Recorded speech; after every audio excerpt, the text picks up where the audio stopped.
you want to cut your apple halfway. Oh, good, it's marking. You want to cut your apple halfway down, like that. And then you want to turn it over.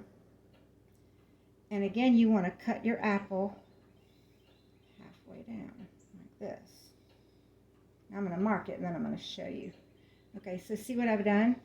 I've got it. You cut your apple halfway down one way, turn it over, and cut your apple halfway down the other way. Does that make sense? It does. How do I describe it? I don't know. But then what you do is you take your knife, make sure you cut deep into the core, and then you take your knife and you join the cuts.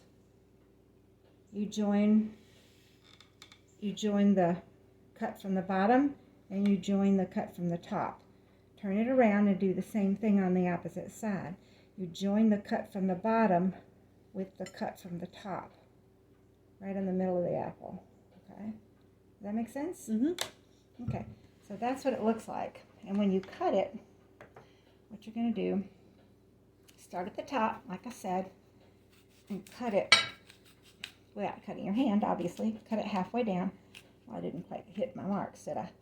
Then you turn it over, and once again, cut halfway down, like that.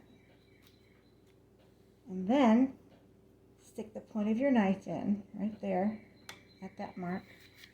Go deep into the core. I could do it with a shorter knife. It might be less intimidating. And make sure that the cuts join. Make sure that this cut in the middle of the apple joins the one from the bottom and joins the one from the top. Then turn it over and do it again. There's the cut that comes from the top. There's the cut that comes from the bottom. Stick the point of the knife in deep into the core. Well, not that deep. This is kind of a big knife. I shouldn't have picked such a big knife. Anyway, just join it and make sure that, see how it wiggles? Make sure that it hits. And then you just wiggle it until it comes apart, like that. Fits together, comes apart. And then what I do is I take my little tomato shark, but you could use a melon baller. A melon baller will work, and you just kind of cut out a little bit of that core part, and then you cut out the core like that.